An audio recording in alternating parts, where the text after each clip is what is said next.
What's up, everyone? Welcome to the Sports Jedi Network here. I am your host, BX Sports Jedi Kev. What's going on? What's going on? Let's talk some. We're going to talk a little bit about a little bit of everything, a little sports centric. We're going to talk about all different types of sports today here. We're going to go with the first topic is the New York Jets. Yes, the New York Jets 2024 season comes to a complete end. What a disappointment, in my opinion. Let me get here a little much more close and personal, everyone. What's going on? The New York Jets 2024 season, 2023-24 season was a very disappointing. You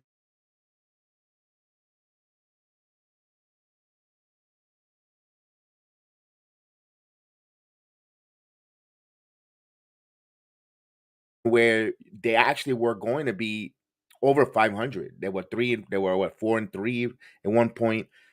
The inability of the coaching staff to actually go forward and actually improve this team was totally mind-boggling, in my opinion. Um, if I'm so disappointed with the offensive line play and this coaching staff is returning again, I have to ask the question: what are we doing in Florham Park? You know, we saw Aaron Rodgers says they got to get rid of all the BS, all that losing mentality, and all that good stuff there. I don't even know if Aaron Rodgers could help this team going forward. They have a lot of things to have to address. Starting with the terrible offensive line. I understand if a quarterback could get the football and throw the football quickly and get the ball out, you have a chance. But let's face it, this wide receiver core that's sitting there right now doesn't excite anyone. And I know Garrett Wilson said he had the worst year of his career, and that's not a good sign. If he's starting to show frustration and he's in three, going into his third year, and you know how the wide receivers are, very divish. I'm a little bit worried because it sounds like the same old Jets. What happens if Rodgers returns next year, another injury or whatever the case happens, and he walks away from this team? Get ready to lose a very good wide receiver in Garrett Wilson. I mean, you know what doesn't make the Jets case so tolerable? I'm going to be honest with you. As you see out there, guys like CJ Stroud, first year having a hell of a season. I mean, he's going to take. They won the division, rookie, and they're going to the postseason, guys. That to me right there, my God, I'm like, what are we doing in Jetland? What are we going? And of course, I like Joe Douglas as the general manager, and a lot of people could argue with me and say Joe Douglas had one good, strong draft. You know what? You might be right, but here's when I say he finds these other talent. Brees Hall, he has brought in other talented players in the draft. He might not be the smartest free agent gatherer or coaching evaluator, but at the end of the day, it's Salah who's going to bring his coaching mates around him. He'll go listen. These are the list of free agents for the New York Jets staring in 2024. I will move on. I don't want to stay too much on a subject. I want to talk a little bit about everything here. Um, you see the names there. Jordan Whitehead. I would. There's not that many.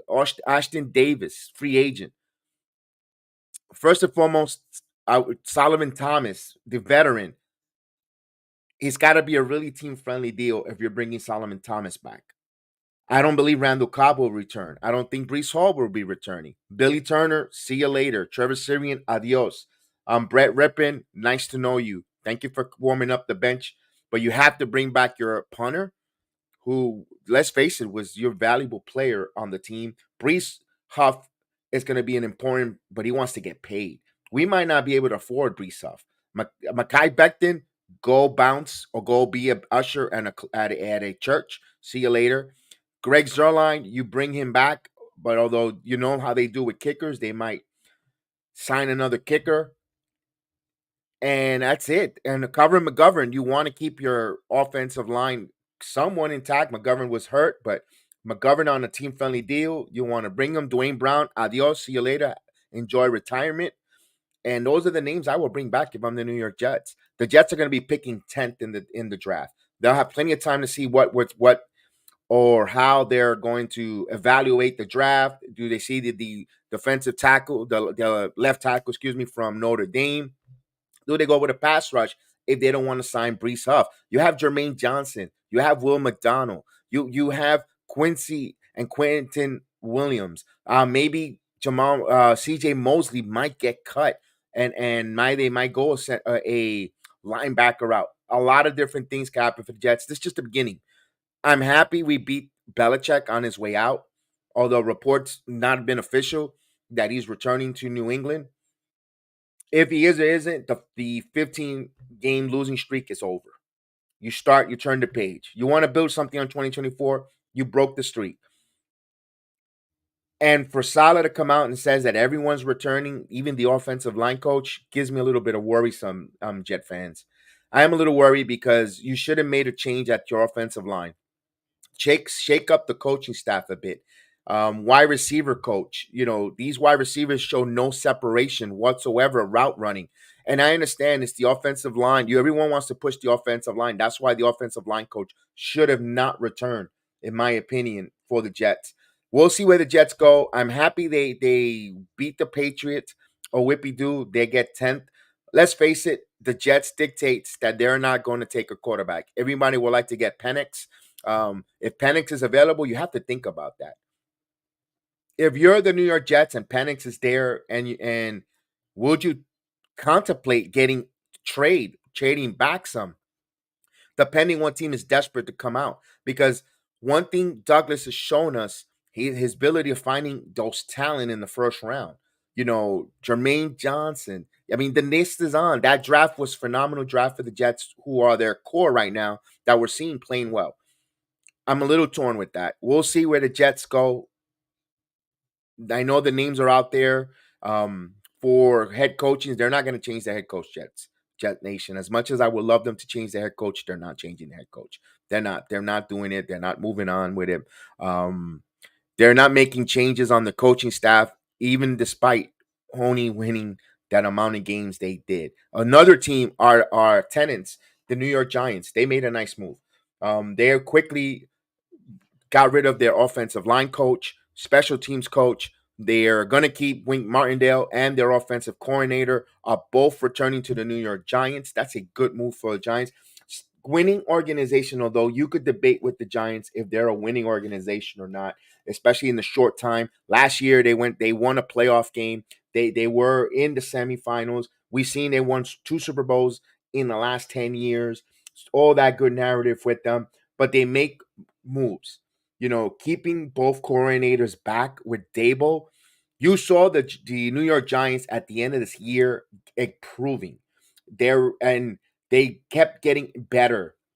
They didn't tune out the coaches. That's what you want. And it's not how you start, it's how you finish. No, Wink said he might be back. Well, this is only day one, so I could be totally wrong as well. As according to Ian Rappaport from NFL Insiders, he's saying Wink Martindale to return.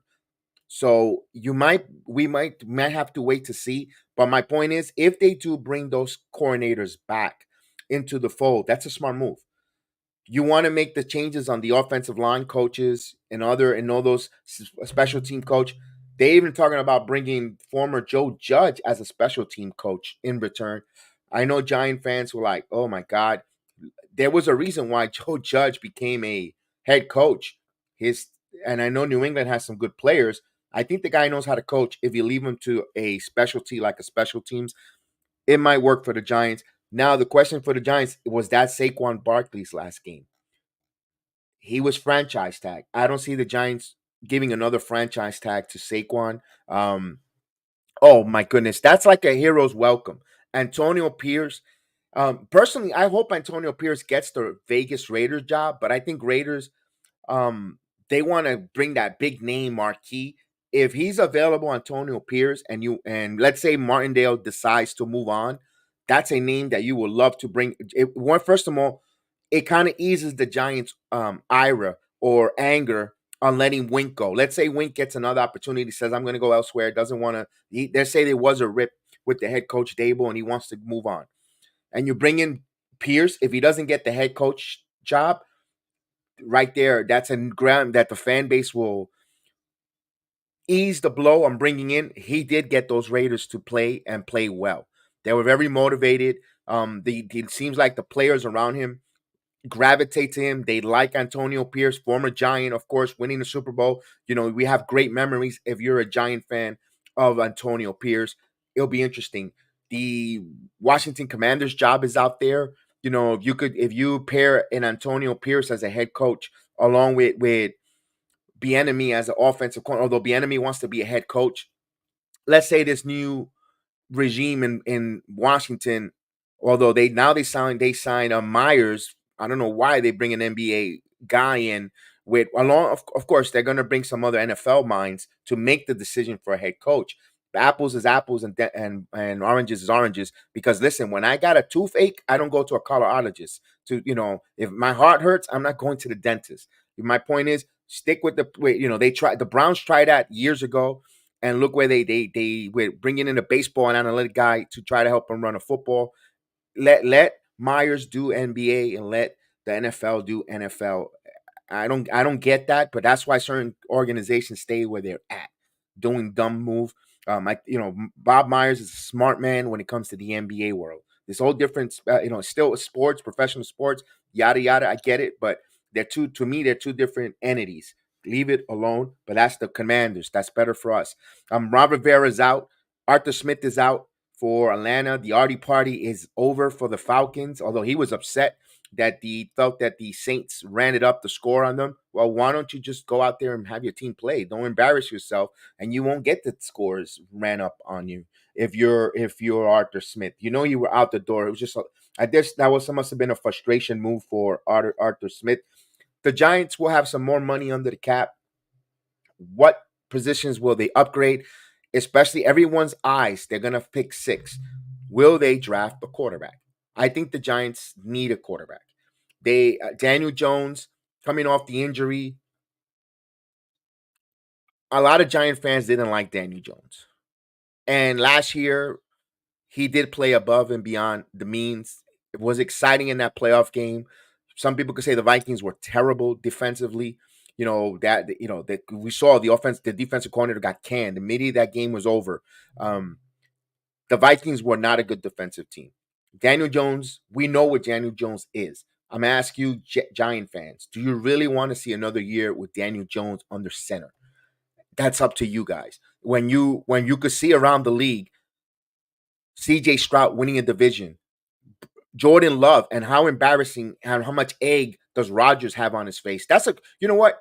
That's a humbling experience for Aaron Rodgers right now. That your replacement, Jordan Love, comes in, wins not only a game against the Bears, the final game of the year, he gets them into the playoffs and have a chance to go up against the biggest fraud in all of football, the Dallas Cowboys. I mean, just think of Jordan Love, and you could see it. Jordan Love going into Dallas and beating the Cowboys on Wild Card Weekend. And my God, and of course, everyone likes the NFL script. The NFL script will be perfect. And if you're a Rodgers fan, you got to go out there and eat a humble pie or crow. Jordan Love did it, and regardless of the fact that they lose to the Cowboys, but I could see it in that world. I think Jordan Love deserved all the flowers and accolades. That's a great job there for them. If they go out there and win, even if they don't, that's a phenomenal job there for the Green Bay Packers. Year one, and they got rid of Rodgers. They got rid of all the extracurricular stuff with the McAfee, the all the stuff that Rodgers bring. And I know, and I'm a Jet fan, and I'm not saying I'm glad we have Rodgers under center, and I'm glad. And when they signed him, that was a good move. That was a good move. I'm not going to say here we should have gotten Lamar Jackson, although I made a video why the Jets should think about getting Lamar or Lamar being blackballed in this, but that's not that ship has signed. Steven says Jets should sign Terrell Taylor as a backup. He is going to be available. The one thing that worries me about Taylor, that guy cannot stay healthy. I know he's a backup, but when he does come out as a backup, that he cannot stay healthy. He had to come out of that Giant game yesterday for a bit. That's what worries me about Tyrod Taylor, his health, as a backup, and especially if you're coming in with an Aaron Rodgers who may or not be 100% with that Achilles, and the offensive line may or not be good, because they're bringing the same offensive line coach, um, and that worries me of their blocking schemes. And with Hackett as our offensive coordinator, they showed us with inability to with terrible quarterback play, not make any changes, not be an innovative or a progressive with the offensive line. I always said pull the guard, move guys, jet sweeps. They didn't do anything. They were very stationary, very pedestrian.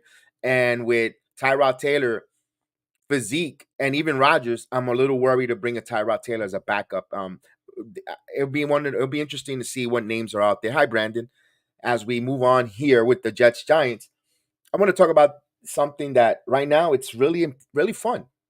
It's fun right now to watch them in the 2024 calendar moved over, although it's only been 4 games, guys, is the New York Knicks.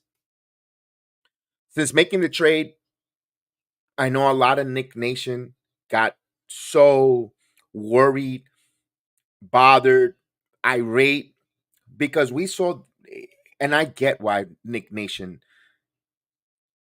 we got into that realm. Barrett, number 3 pick, quickly number 25, and the way they excel and elevated their game to help the Knicks break a drought, get into the postseason, along with Julius Randle, despite the fact we lost to the Hawks in the gentleman's sweep. Seeing RJ Barrett grow, averaging 17 to 18 points a game with us. Emmanuel quickly becoming a candidate, if not 6-man of the year. I get all of that. Sometimes we have to wait and allow trades and situation to happen.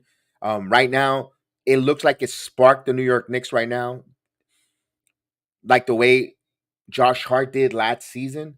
But the name that gets undervalued on all of this here, that is solely quiet, 2 names actually, that is being quiet, and you could say heart and soul and MVP of the team, besides Jalen Brunson right now, because Jalen Brunson is him. He continues to tell us that he's him, is the Dante DiVincenzo signing. And also Isaiah Hartenstein. Those 2 guys, what they bring to the Knicks night in, night out is very valuable. And I know the Knicks were searching for that in Reggie Bullock. And I know because they were hoping Bullock will be. When Thibodeau envisioned this years ago in that We're Here season, Randall was going to do Randall things, although we had Alfred Payton in the point guard position. I get it. But they were thinking of Bullock being a specialist, that defense, and Bullock had a better reputation defensively. But DiVincenzo is a better basketball IQ on the floor. Knows how to get to the right spot. He might not have the height, but he's defensively on you like a cheap suit.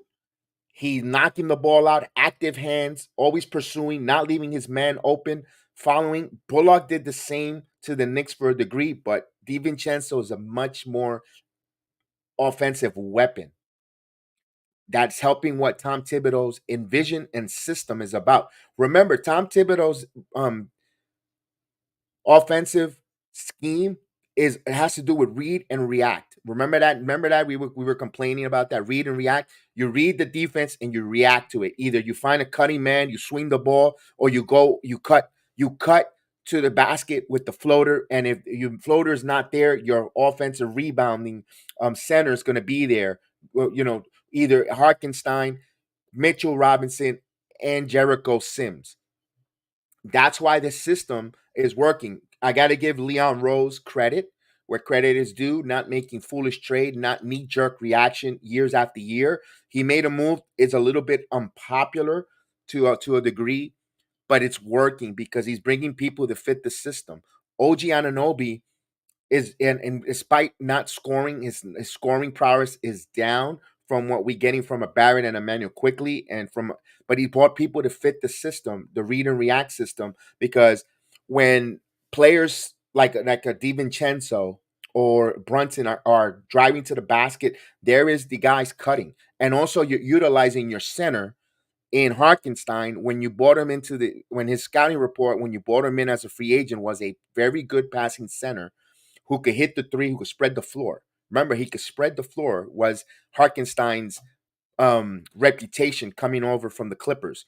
Now Hartenstein, and again, again, as much as we give a lot of heat or ire to Mr. Tom Thibodeau, we got to give him his credit.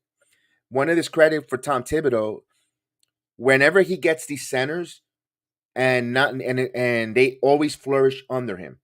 In case in point, in Chicago, Joakim Noah, very good high energy center out of Florida, but he totally took his game to another level. And there was nothing wild with a Joakim Noah. Joakim Noah had a horrible shot, terrible, one of the most ugliest shots in all of professional basketball, but he made it work. High energy, rebounding, protecting the rim, and you saw that also when Mitchell Robinson, when Tom Thibodeau took over as the New York Knicks, Mitchell Robinson couldn't stay on the floor. Picking up silly fouls, doing a lot of raw things.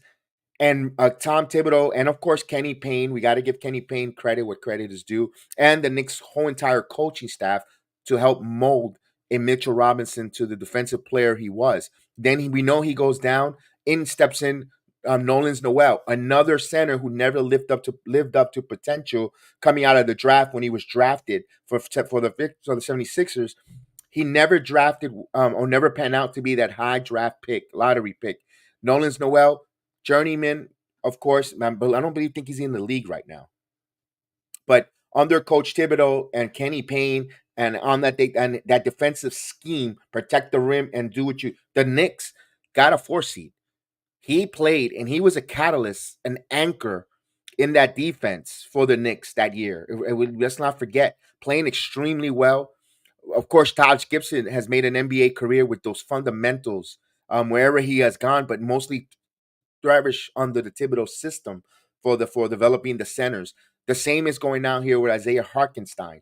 That's why I believe in Jericho Sims. He's going to be another one when his time comes to be ready. Hey, what's going on? We're gonna say hello to Tommy, and we're gonna say, Tommy, congratulations to winning the AFC East.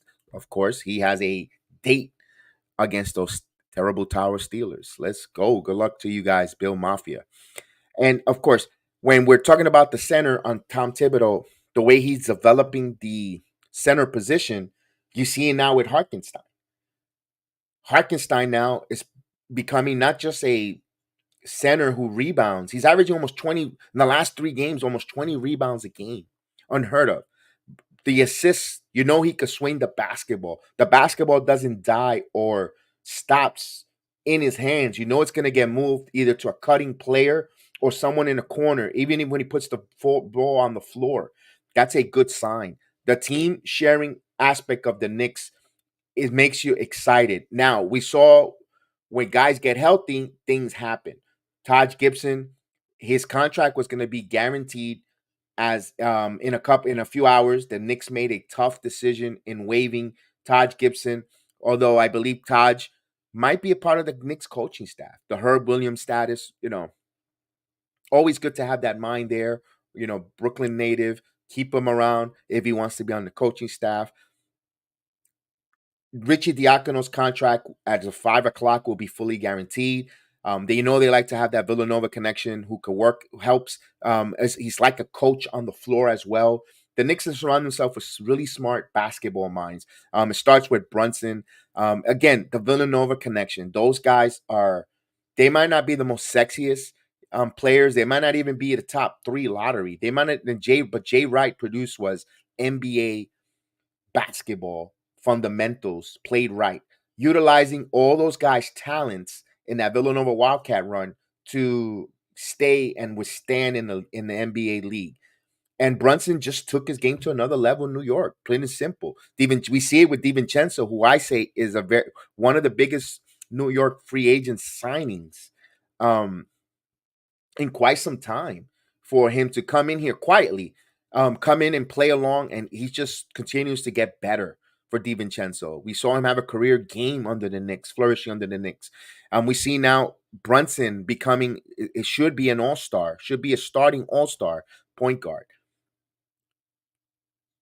If we're the Knicks, by them making that move, opening up roster, they have 14 of the 15 available, keeping themselves open. Looks like they're going to make a move. A lot of names are out there.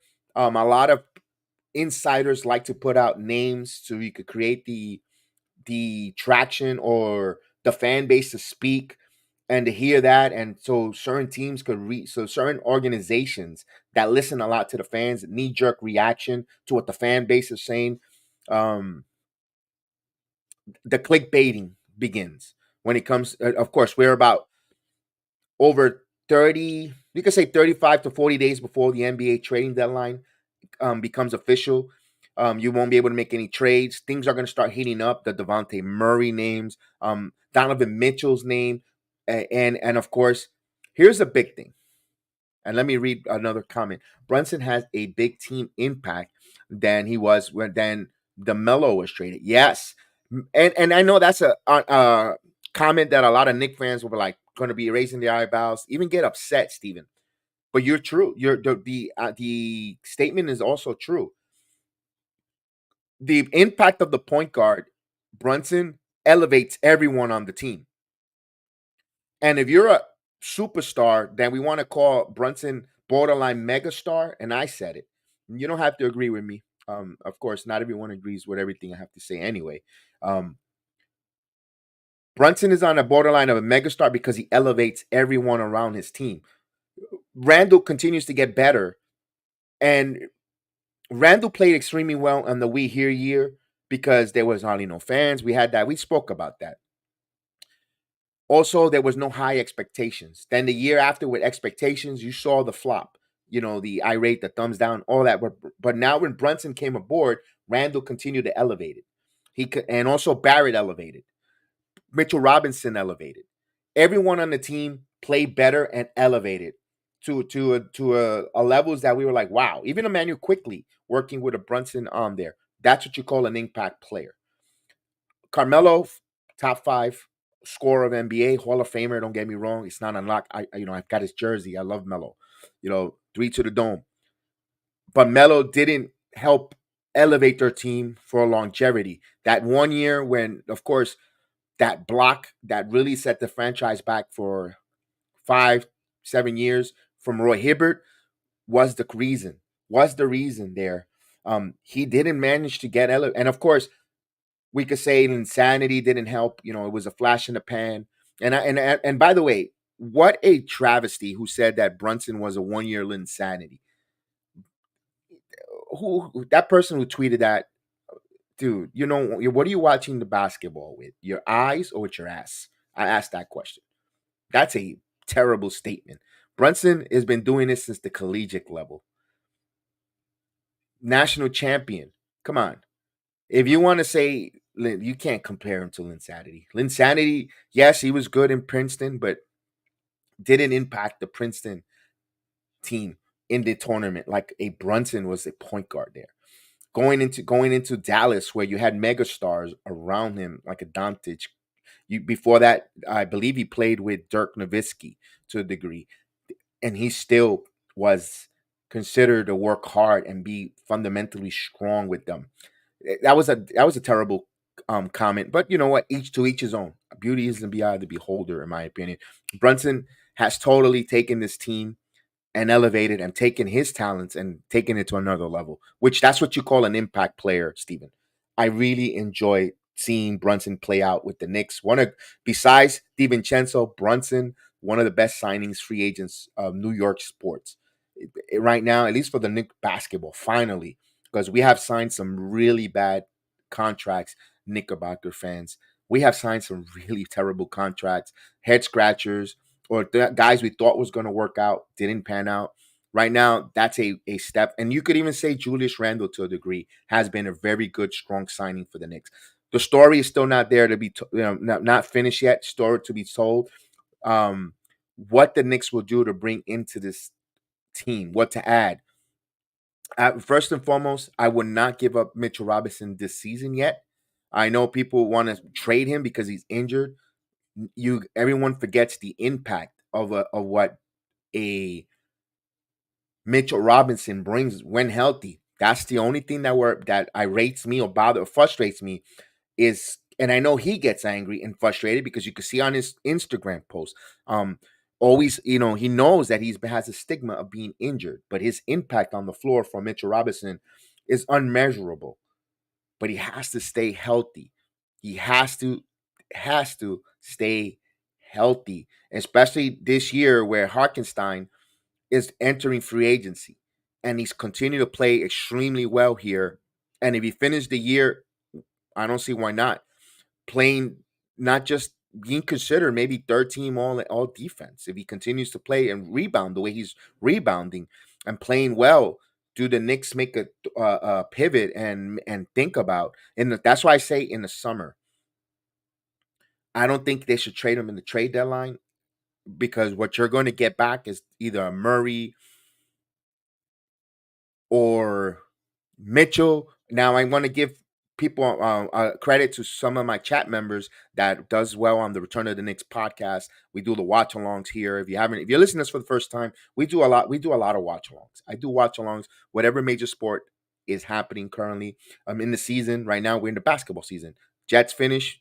Football is done. Now we're in the middle of the basketball season. As we get closer to baseball spring training, we'll do some baseball watch alongs. Wrestling.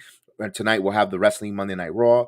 All the wrestling that doesn't take a year, that doesn't take any off days. So we're always doing wrestling, and of course we're going to be doing some Ranger hockey, possibly more towards the playoffs, because I like the faster pace on the playoffs. Personally, through the calls than the watch alongs. My point is, as I want to give credit to Joe Curry, one of the chat members, mentioned maybe he could see a move where the Knicks make a move with the with Cleveland Cavaliers, where they probably get an Evan Mobley, trade a lot of picks along for Donovan Mitchell. He had, but this was before the RJ moves and all that, where he saw Grimes going one way with quickly with he said quickly, and he said Mitchell Robinson, a lot of trades. I'm trying to remember exactly. So, and again, just to bring back Evan Mobley and Donovan Mitchell, I don't think that's gonna happen. I don't think that's gonna happen money wise, whatever the case is. Um, but I want to give him credit on that. I don't know. Right now, the Knicks sit fourth as we speak here. On the 8th of January, they're fourth in the Eastern Conference, but the Eastern Conference is very tight. It's so much tight up and down. The the roster there on and any a 2 game winning streak or 2 game losing streak could really put you behind the 8 ball or propel you. We've seen the Philadelphia 76ers. Joel Embiid has some knee issues, so soreness. A name that the Knicks were rumored to in the offseason or upcoming years.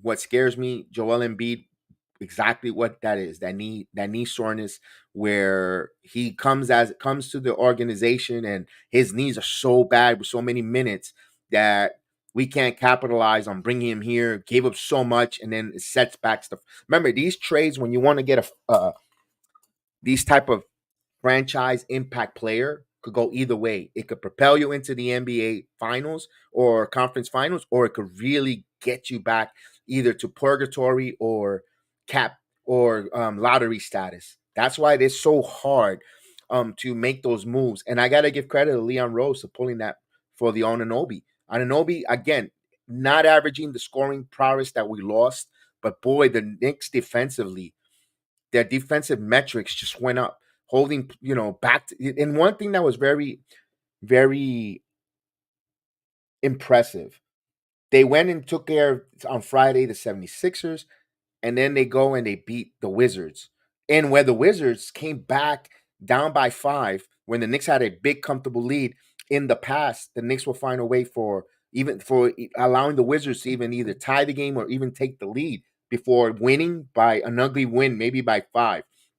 The Knicks, calm, cool, collective, gathered up, called the right timeouts. You saw the maturity on that team, and a coach knowing knowing his team, knowing where to stop the bleeding. regroup them, probably reassess their defensive assignments, and then you saw the Knicks pull away and win comfortably. That's a sign of a team maturing, a team knowing to trust one another and listening to the coach's system or their playouts or their readouts, and also having a floor general on a Jalen Brunson controlling the narrative on the court. That's winning basketball. That's why they're sitting at 21 and 15, 6 games over 500, and looking to add more against the Portland Trailblazers on Tuesday. That's a great job there. They have oh, I appreciate it. Thank you so much. Thank you so much. I appreciate it. And I know that the viewers are low. I get it. It's all right. I'd rather have quality over quantity. I don't like to clickbait. I don't like to stir up the pot, and I like to do the what ifs. I like the what ifs because the what ifs brings up a lot of conversations talk, and I like the what ifs, but I like to keep it minimum on the over. I don't want to oversaturate too many of the live content and clickbaiting. But I really thank you, Stephen. I really appreciate your support. You also always a great supporter, and I really enjoy it. Now, my point with this, back to the Knicks here, I'm excited for what they're doing, what they're going to do, and what they're setting up. I also am going to give credit to credit is due. I didn't think Miles McBride, at least in the upstepping, was going to have that offensive impact that he had. That dunk before that quarter ended or the half ended against the Wizards, my God, that's a ooh ah moment. Miles McBride, I know I love the chat that says let the deuce is loose. He is loose. Now it's in time to sink or swim. He has now until at least a week before the trading deadline to tell the Knicks he is a piece that they could use off the bench, not just in the deep bench, not just when they're up by a lot, but when they need a bucket getter, an impact player, an impact play, they could count on a Miles McBride to come in the game. It's one thing that worries about Miles McBride, but again, is his height. But look at Brunson, the way he impacts and elevates his teammates around. Can a Miles McBride with that second unit elevate and propel the Knicks? Can they always add to their lead instead of having it diminish? That's what's going to separate the McBride if they're going to go and try to get a mounting Brandon from Portland, or they're going to add some type of a bench player like a Magden or Bogdanovich or so forth to come in, or Terry Rozier. I want to stay away from Terry Rozier. I know Knick fans love him. Scary Terry, and I'm one of the minorities. Kind of don't want to. He's been in the league for a long time, and to me, his teams rarely do well with him.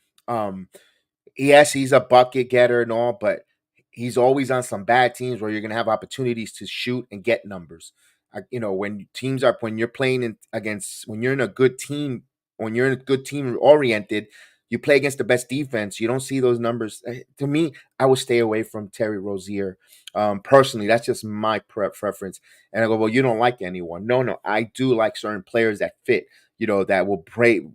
I still think the Knicks need another point guard in case Brunson, and that's why Malachi Flint becomes very important. I want to see him to get his head acclimated. If he's not happy being here, I kind of want to see him play well. In a perfect world, the point guard I would like to bring in after Brunson is Jose Alvarado from the Pelicans. That's never going to happen because he's looked like he wants to be a starter in the league.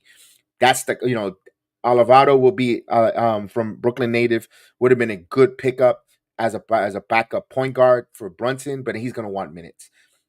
That type of player, and I think McBride could fit that. I think McBride is going to fit that. I think we'll be okay, guys. Again, he's going to have plenty of time here. He's going to get the opportunities up to McBride. Now, Jericho Sims, I'm not going to worry too much. At first, I was a little worried coming back from that injury. The fact that they waived Gibson, and I know it was a business decision, a smart business decision, tells me that Thibodeau likes the kid. Thibodeau knows he works his butt off. And if he's still here after the trading deadline, there's a future with Jericho Sims for the Knickerbockers, in my opinion. I think he's going to stick around there with that. We'll see. We'll see where it goes with the Knicks. Personally, we find out. I don't want them to go bananas making crazy moves to make everyone, but it seems like they're going to go all in here, trying to get to at least to the Eastern Conference Final, because then it'll justify bringing Tom Thibodeau back. Remember, Tom Thibodeau has one more year on his deal. After this year, the Knicks organization has to think about either extending him or bringing in another head coach to take over for Tom Thibodeau, see if they can elevate this team to another level. They might think that they might have reached their ceiling with a coach Thibodeau. I'm going to reserve my right to change my mind. That's the easy cop out. I'm sorry, guys. I'm going to be honest. That's a cop out. The reason why I'm going to say it's an easy cop out because right now, what we're seeing, the way McBride is developing, the way Hartenstein gets better, having career years, and I guess maybe a contract motivates him. I always said it, nothing motivates a professional athlete when they have to make that generational change in money, especially in the NBA, the money and the contracts they give out. I mean, if you have to have talent just to be in the league. You're not a slouch, who's playing on your local YMCA or pretends to be, could shoots a hoops on a hoop that's only 5 foot short. You're thinking you're an NBA star, nonsense. When you get on the floor, it's something different. You know, Hartenstein has talent, but for him to take it to another level under Coach Thibodeau shows me that Thibodeau and seeing other guys come in like an Anunoby who plays defense, gets the system. Precious Achua. Don't forget, Precious Achua wasn't just a throw-in. The Bronx native is high energy player that you saw him knock the ball, kept some balls alive there in that 76ers game. He still hasn't endeared himself. He hasn't had a breakout Nick moment for us yet, but it's only been 4 games, guys. Only been 4 games, maybe some nerves, maybe now coming back home, settling down, getting into a routine, a regiment. I think these guys are only going to get better. Even Anunoby in the offense. You saw him miss a couple of shots, but OG around the basket cleans it up. I think those guys are going to have good one. The one that worries me again is Malachi Flynn. His body language shows me he doesn't want to be here. Like he didn't want to get traded. But there's opportunities for Malachi to play, at least for in this short term, to be added on a deal to be moved for maybe they want to get a bench piece, and so forth. He could be moved. I wonder if he could get motivated if they could talk to him. But that's for the Knicks there. I'm excited for the Knicks. They don't play until Portland until Tuesday. I'm really excited for them. I can't wait to see them continue to grow as a team, and this is a fun year. Usually around this time of the year, we know where the Knicks are. We know expectations with them. You're like, damn, this team, they're close to 500, under 500. What could be moved there? And listen, last year we were talking about Emmanuel Quickly and Julius Randle not getting along, or Hartenstein. Actually, no, this is the time of year where Hartenstein was having a rough patch, and he got to turn it over on that block against the Cavaliers. Interesting. So we'll see how that goes. Now let's talk about some baseball. Hot stove baseball time. Let's talk Yankees. As we all know, right now it's hot stove. Nothing is really happening right now, although the Mets did some move. We'll talk about the Mets in a second. With the New York Yankees been rumored where a lot of interested mutual interest between pitchers. Yankees need starting rotation. Right now they're incomplete in their starting rotation. The names from Blake Snell, Marcus Stroman, making a trade for Dylan Cease, um, Shane Beaver, Jose Luzardo. So many other different names are out there. If you go the free agent route, and I don't get why Yankee fan base or content creators, podcasters, clickbaiter, masturbators, all those other baiters out there don't want Blake Snell. I don't get it. This guy's won 2 Cy Young awards for the American League and the National League. Who is pitching the American League East? Who just is coming off of Cy Young Award, who is a left-handed pitcher that fits your stadium, Yankee Stadium, and then you sit there and say you don't want Blake Snell. I mean, but meanwhile, you guys were willing to throw a parade. You made countless of streams, and you've been talking about him on my platform since July, this Yamamoto kid. Oh, but you're willing to give him You're willing to go $300 million for a Yamamoto who never pitched an inning in the American League or in baseball, who knows how to pitch every 6 days, who pitch on a small baseball, who is 5'7" or 5'9", whatever the hell it is. But you guys were enamored and wanted to throw a parade for him. But meanwhile, Blake Snell, no. Marcus Stroman. And I know you don't. I understand he might not be your cup of coffee outside of the baseball world, but if you look at his baseball metrics, he doesn't give up the long ball. He's a ground ball pitcher. Also neutralizes the short porch in Yankee Stadium for a right-handed pitcher too. By the way, for you to sit there and say you don't want Marcus Stroman, and if the deal is friendly for the Yankees to sign him, where it's going to help you keep a Juan Soto down the road, because let's face it, you want to bring. This is all about keeping Juan Soto. If you could bring Stroman with a short and get him on a deal that helps your team and build you a solid pitching rotation, you got to be nuts, Yankee fans. You got. I'm sorry, you guys don't. Anyway, if you hear it, you guys don't collaborate with me anyway. So I don't care. What makes you think you don't want this? You don't want this player. Dude, you have the audacity to say you don't want Snell or Stroman? Arrogance. And you wonder why the other fan bases looks at us with that type of disgruntled or dislike, off-putting, because we sit there being arrogant that we don't want this guy. It might, you know what? Maybe financially might not help the team. That's a better way. But you don't know for a fact that this guy is not going to help the Yankees. If you're telling me you throw out there Garrett Cole, Blake Snell, who, by the way, back-to-back 2 Cy Young Award winners, Carlos Rodon, um, Clark Schmidt, and you want to bring in an Esther Cortez, I mean, come on, guys. Come on. Who are you fooling, man? Jose Lozado is going to bring you. You might have to trade a Gleyber Torres, and then the trade speculation. I love it. You want to. We don't know if Juan Soto is going to leave at the end of the year. He's going to test free agency, so you want to give the Yankees' best prospect in Spencer Jones at 6'7", the same thing they wanted. And remember, guys, this is the same folks that wanted to give Judge up for Chris Sale. I remember. Oh, we got it. Yes, let's trade Chris. Let's trade Judge for Chris Sale. How that turned out. And then you're gonna come at me with, well, we've been prospect hugging.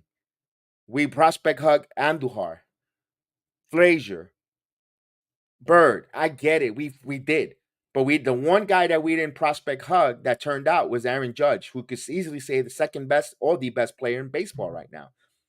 At that stature. If you're telling me you got a guy in Spencer Jones at that stature, like Judge, the monstrosity that he is, I mean, you got to try to make a better trade opposition there. Just to throw, I mean, what makes you think that the other teams would have yanked them out of your hands? It's funny. It's funny on that. It just frustrates me because you want to throw your best out there. You can't deplete your farm system, guys. That's why Blake Snell makes sense. You go out there depleting your farm system.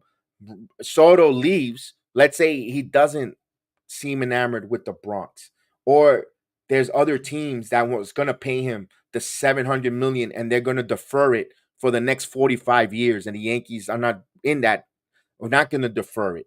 He's going to leave. I'm not saying he will. No, I want Soto to stay in New York. I was one of the first ones to say Soto should be a Yankee since last June. When before his name was even available for trade.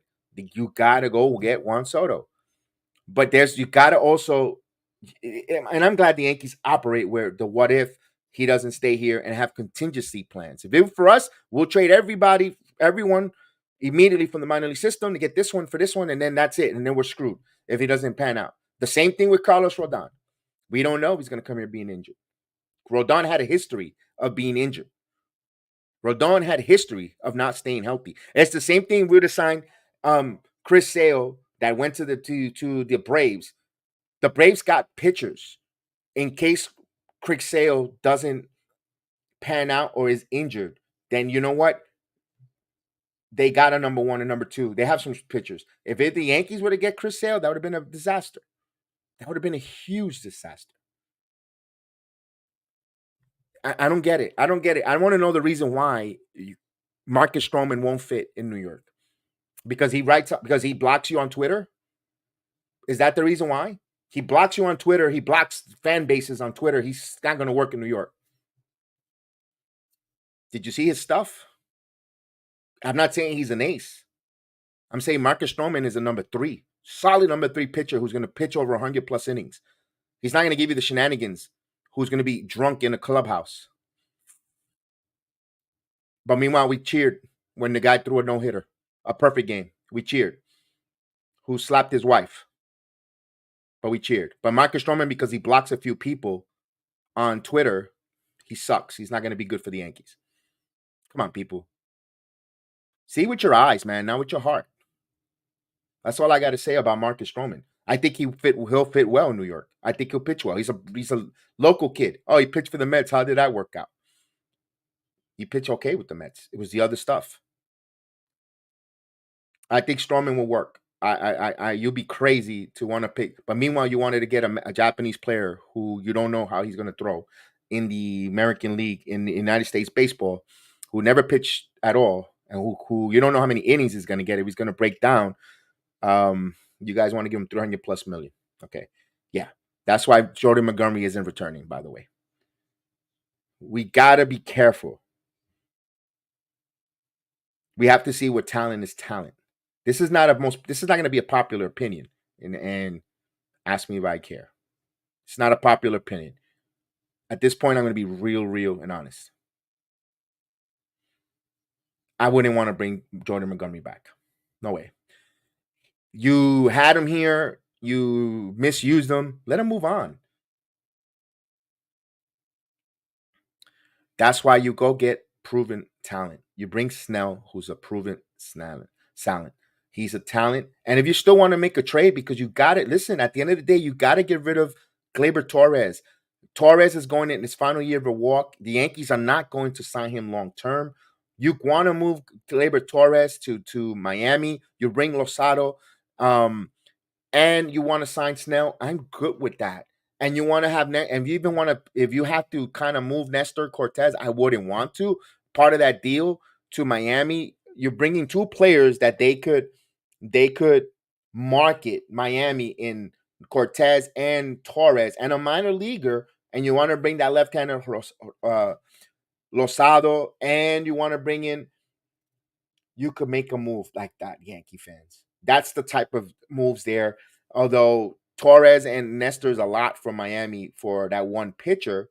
But those are the starting points. You could try to make some pieces because you could move Peraza to second base easily. You also have Jeter Downs. Jeter Downs, he's not going to be an all-star. You can't have an all-star in every position. If you bring a Jeter Downs to compete, maybe his bat comes alive in a lineup where you have Soto, Judge, Rizzo, top heavy, where you could plug him in 7th, 9. Don't expect much, but then if he gives you something, pleasantly surprised. All I remember Jeter Downs being a pain in the ass against the Yankees. Coming in, pinch hitting situation. The limited time he played him, he was a pain in the neck. You got guys like that. It's okay to make those moves, but to sit there and say you don't want MLB free agent pitchers because you think he's not going to work here. Can you tell me why? Not because he blocks people on Twitter. It can't be that because he's bad. He's not a happy guy. Randy Johnson was the most miserable dude. He came in here and almost broke a cameraman his first day in a Yankee walking down the street of New York. Wasn't a nice dude. Kevin Brown was a prick, but he pitched. There's so many players that if you were to know how they were outside of baseball, you would not like it. You cannot say no to Stroman. Michael, you cannot say no to Stroman. If he's available there to fit your rotation, a major league serviceable pitcher. Look, this is the team that bought Corey Kluber to pitch, who had nothing left in his tank, and he pitched well. Your Marcus Stroman did not embarrass himself for the Cubs. Does he overstay his welcome in the clubhouse? That's another argument to be had. Yes, that's an argument that you could say I'm agreeing with you. But at the end of the day, he's a number three starter. The Yankees need a number three starter. They don't need the ace. Garrett Cole's the ace. They want to go with an ace, they could trade. But what's out there free agency wide that you don't have to give up players, you're adding to money, you bring in a Stroman. But for that, you go get Blake Snell. I will go with that. Yes, if even if the Yankees say they're going all in, doesn't mean you go all into all aces. You gotta fit pieces that complements the baseball team. You need, you got Cole. You bring in a number start and a number two, and then if you want to sign your third starter, Stroman, you do. You go get the number two starter. Yeah, but the thing what the Dodgers are doing, if they don't win, if they don't go into the postseason or win a World Series, that was a total mistake. Total. Um, they locked their players for a long time. You got Juan Soto here. You have to put a team out there with starters that are going to pitch, that are going to be healthy. You can't go for the hypothetical of starters that I hope that we don't know if they could give us X amount of limits because they never pitched that limit innings. With Marcus Stroman, year after year, he's gonna get the baseball and go over 20, 25 plus starts a year. You want that, and that's how you utilize and capitalize on Juan Soto. Now, now to your point, is it a great 25 plus starts or not? That's to be determined as well. That's the other side of the coin, Michael, when we're having this conversation.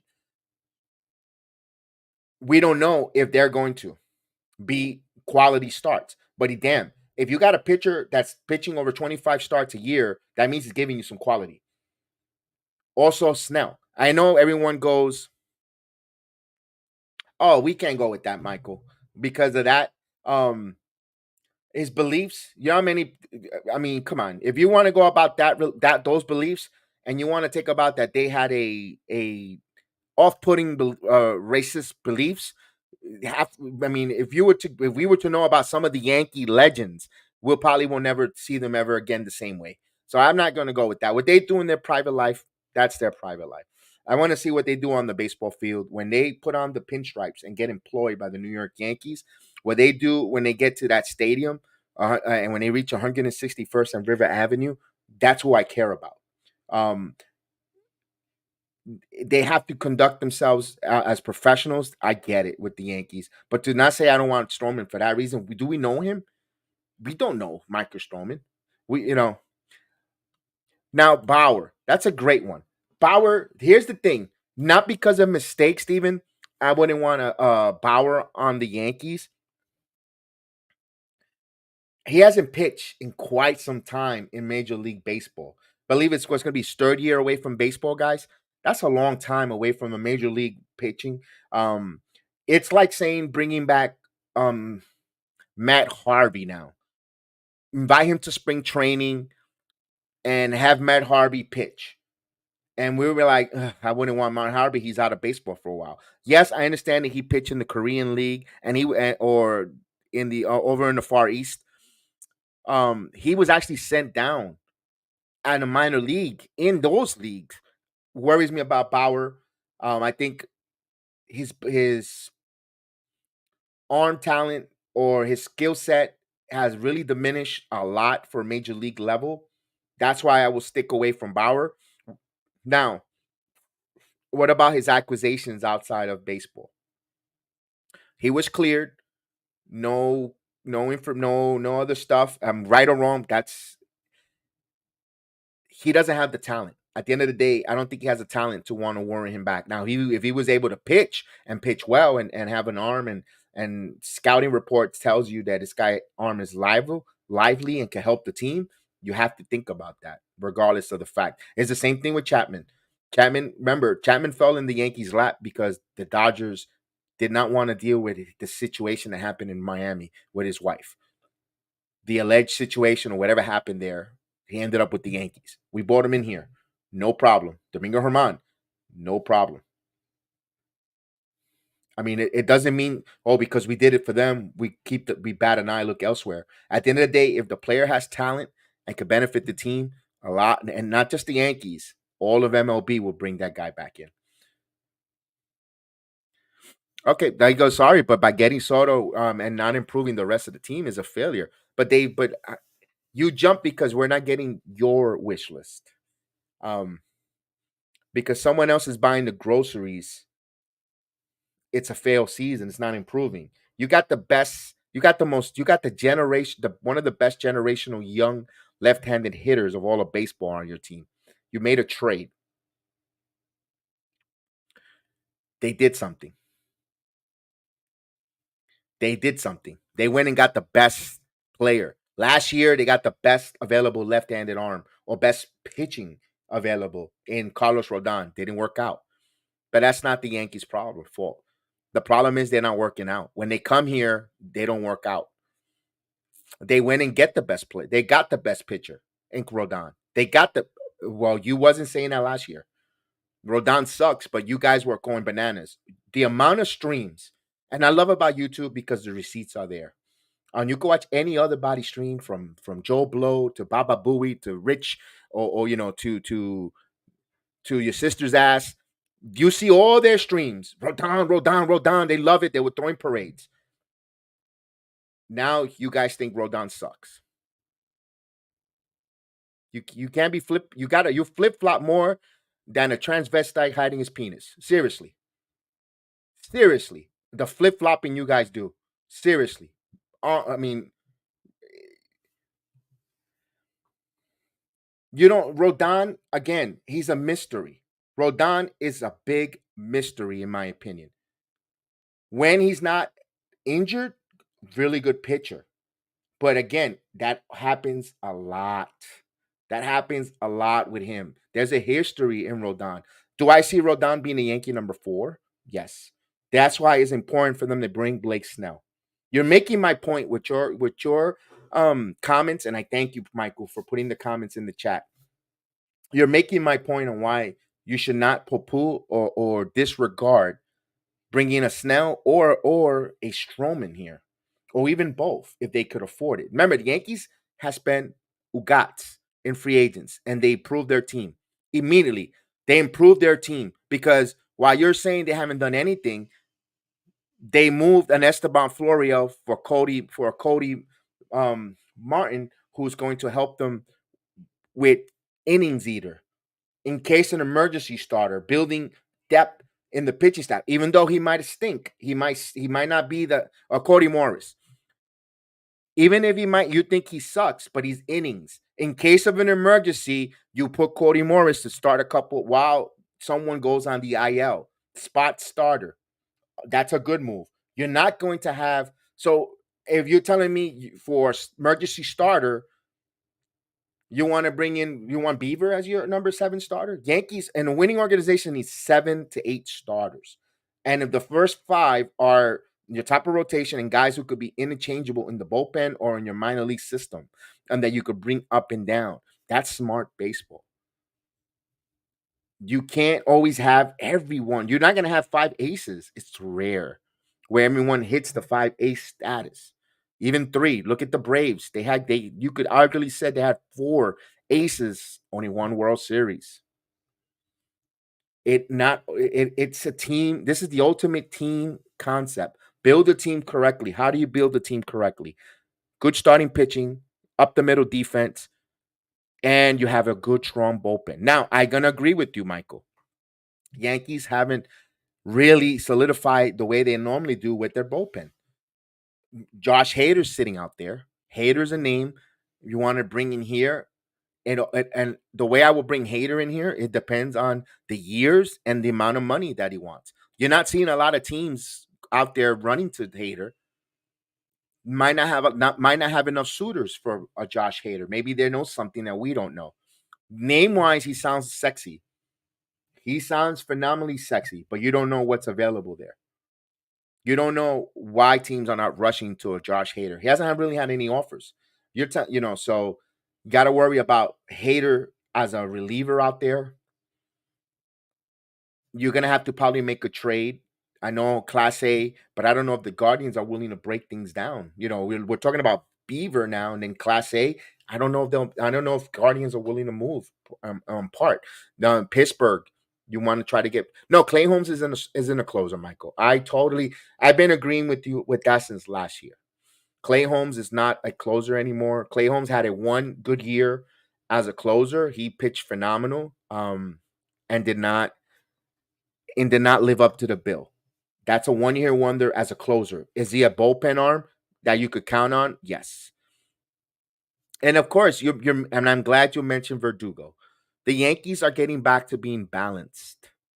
They're balanced. You got Verdugo, Soto, Judge.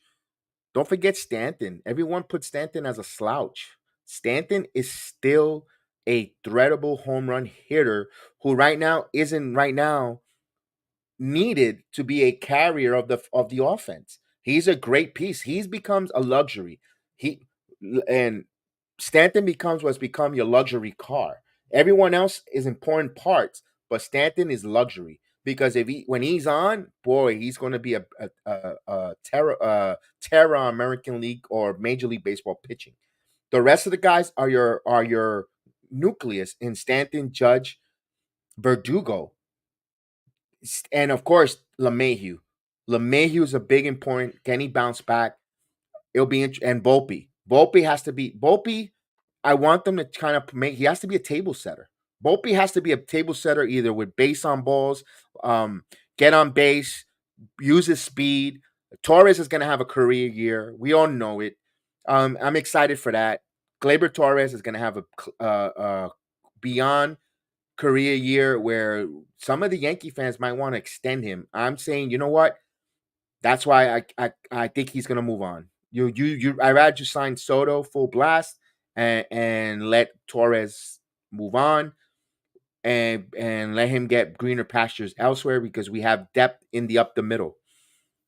No, he's not resigning. Torres is not resigning with the Yankees. I think he walks. I think Soto we have to resign, but Soto is going to cost. Look around 55 million a year. $55 million a year for a starting point for him for 10 years. You're looking at 550. 550 starting point for for Juan Soto.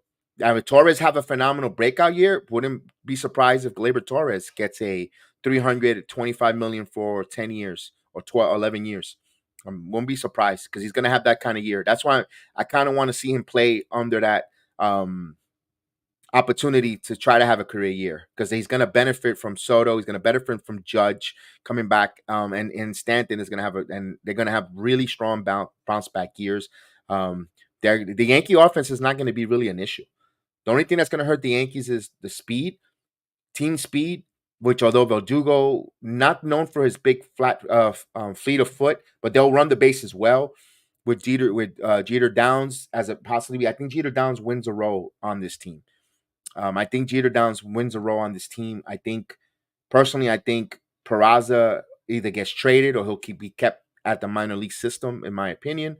Will be interesting to see there. And of course, when we're the Yankee fans, we want balance. We want balance. And speaking of balance, slowly but quietly, the team across the river, across there in Queens, quietly bought a balanced pitching rotation.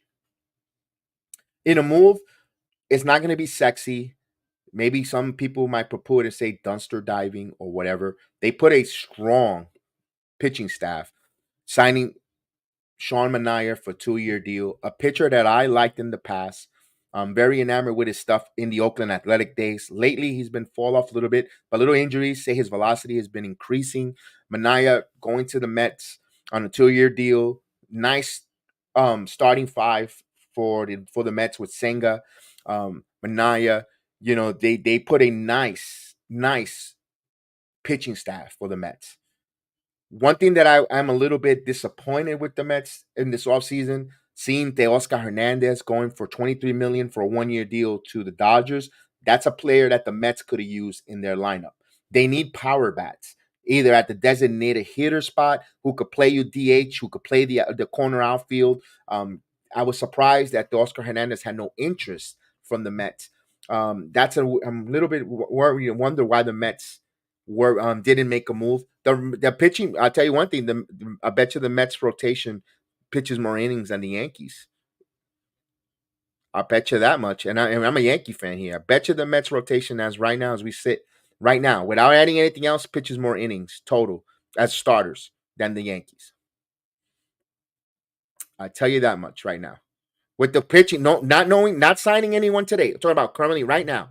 What we have now on paper for the Yankees and Mets, the Mets have a stronger pitching rotation, starting rotation than the Yankees, which despite having the Cy Young Award winner in Garrett Cole. Rodon is a mystery. Severino was a dumpster fire, but Severino is going to have a he's going to play for a contract. Michael going to be pitching above and beyond his means. He made starts. Right now, yeah, that's a little bit of a hot take there. I'm gonna stick with that. I said it. I'm gonna stick with it. I think the Mets will right now with these five guys, they'll pitch more innings than the Yankees. They'll pitch more innings than the Yankees.